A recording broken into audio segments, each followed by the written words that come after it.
actually a small quarry where sandstone was mined, possibly for building the Leeds to Liverpool Canal. And the land was owned by the Cropper family, who also owns the Clent Farm that's the site of the medical centre now. So that was demolished to accommodate the medical centre, and it was co-founded by Dr York and Dr Rowlands. The quarry gradually turned into a natural dell and is owned by the NHS. So when I say naturally, it was here, everywhere, and you could hardly get through the path at one stage. So although it was a natural beauty with overgrown vegetation that provides habitat for wildlife, while local residents have cherished its wonderful contrast to the busy neighbouring shopping centre, sadly its neglect has resulted in seemingly being treated as an open tip for the past 3 decades.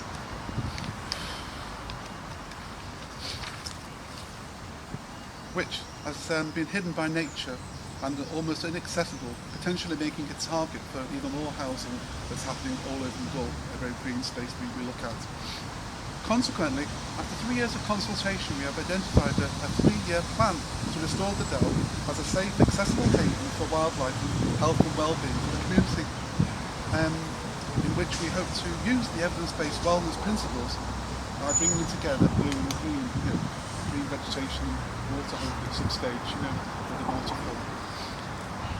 So over the last 25 consecutive weeks, our volunteers have stripped, flailed, continued to rake out 173 bin banks of rubbish, mountains of rubble debris, 30 agricultural bags of damaging ivy, another 2.5 tonnes that filled that whole space over there until last week of more ivy. And we've created a wildlife-friendly hedge using 300 trees along here, and that whole area behind you was also full of a mountain of twigs and branches that we got together and was all chipped into that hedge over there. We also had a very kind local business that just out of the blue volunteered to power hose the whole path as well, which was great. It took them the whole morning. So the NHS in August are funding, August this year, are funding a sunken garden and a picnic stroke viewing area right at the top here. So they've cleared the whole space at the top, just on the horizon.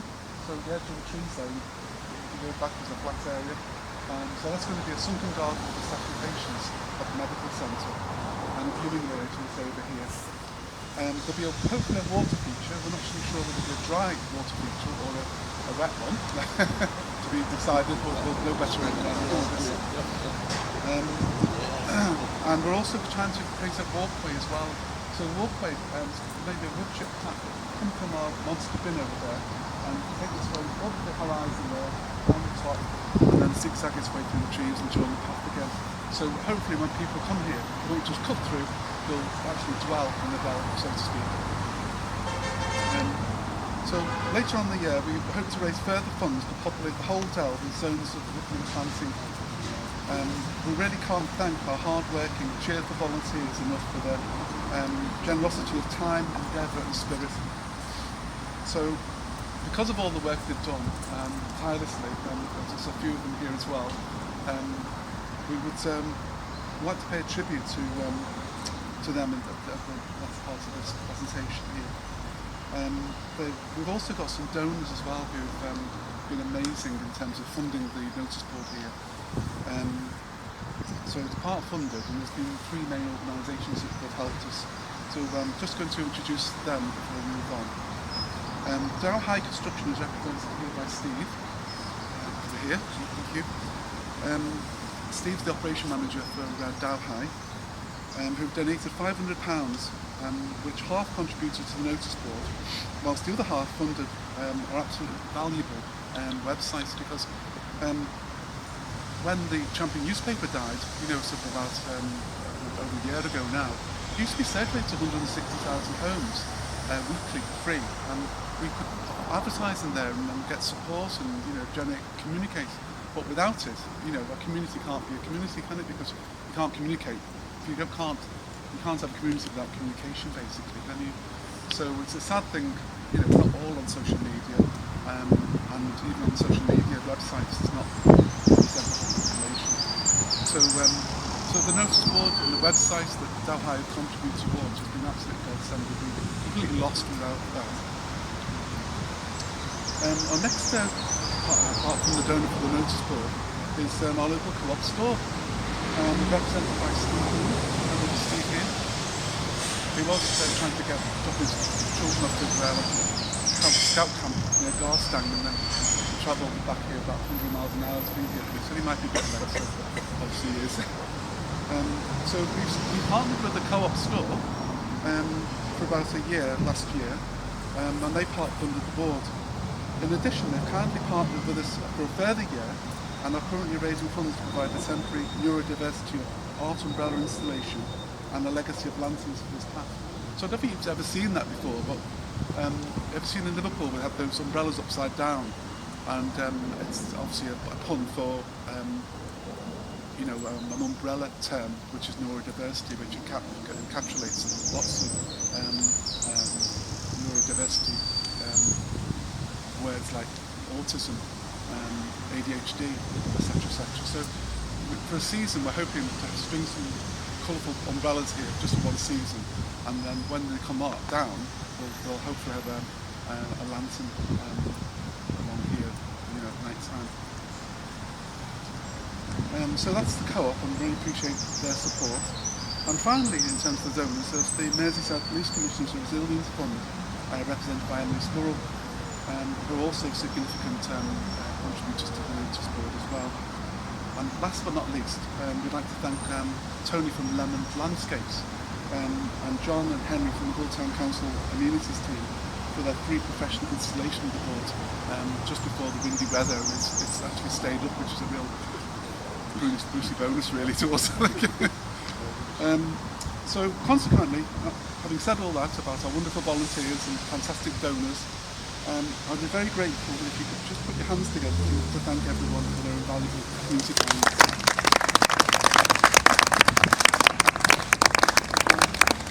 If anyone would like to know anything more about all the projects we're involved in here, we've got cards we can give out with the website on and give you updates about what's happening. And so now I'd like to introduce on the stage Dr Chamberlain, who is one of the partners from the Westway Maghull Health Center, and not only so introduce him but say a big thank you, because I know how massively busy he is up there, and he's even cycled here from the coast to the local coastline. Just to say a few words about yeah, I'm probably one of the few people who actually never met him, unlike myself, so I don't really feel adequate, but a number of the staff obviously working at Westway Maghull Centre remember him well. I understand that he came here in the 70s, early 70s. He was a Middlesbrough man, Middlesbrough supporter. He was very compassionate and he took Everton football under his wing. And supported them. You're joking. You're joking.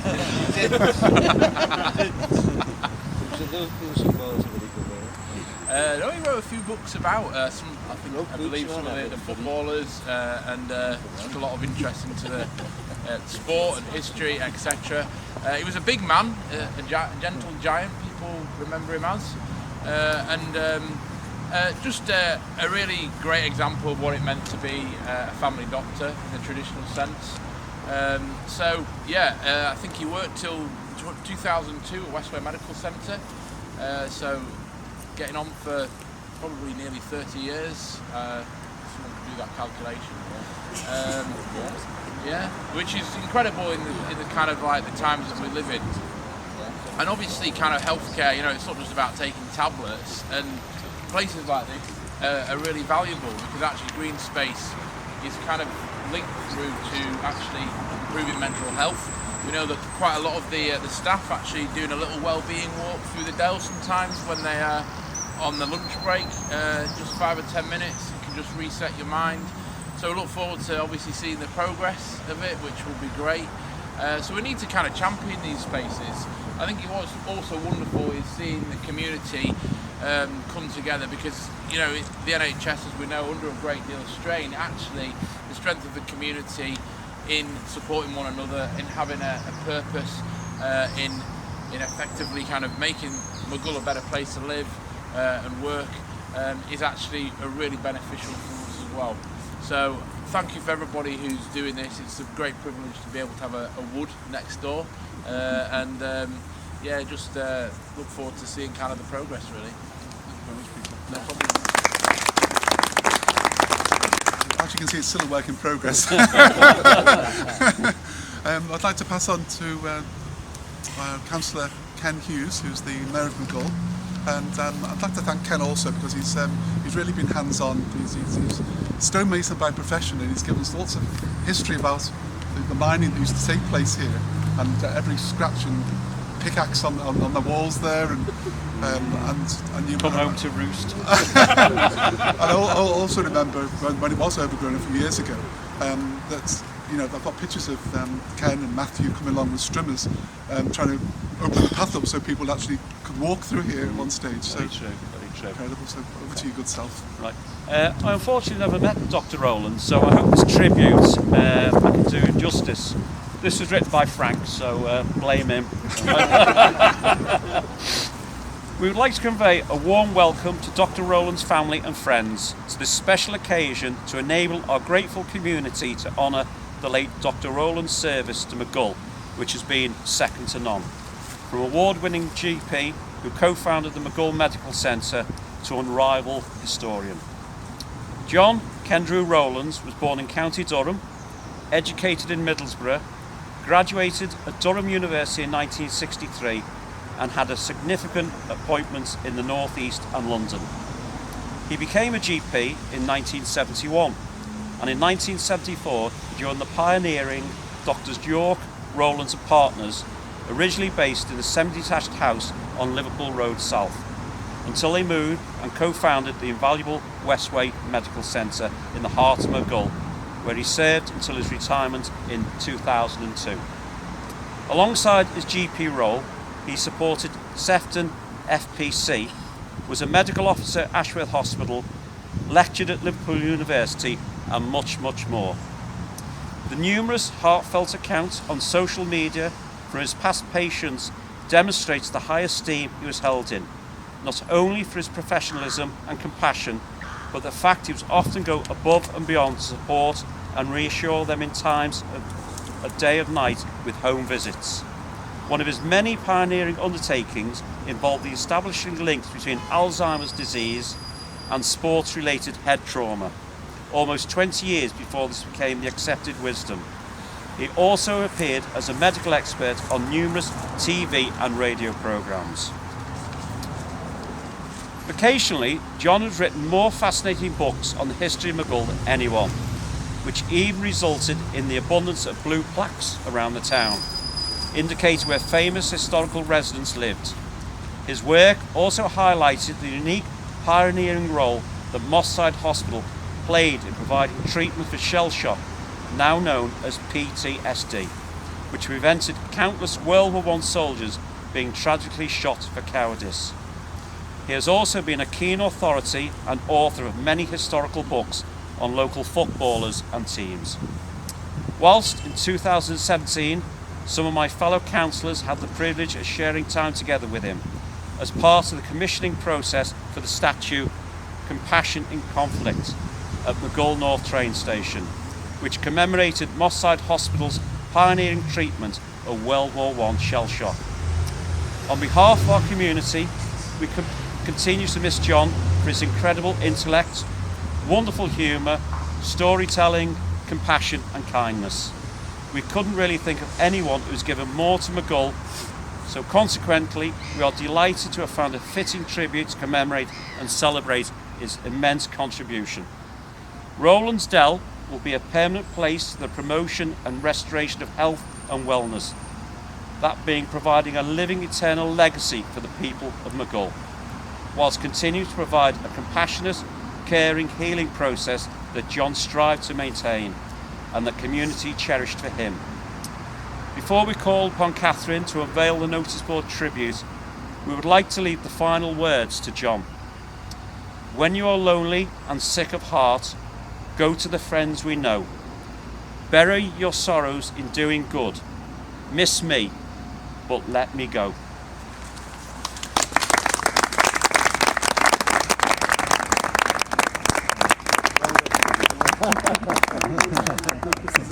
Right, so, what do you want to do? Best way to go, is it? Just throw it that way then. I'll go with that.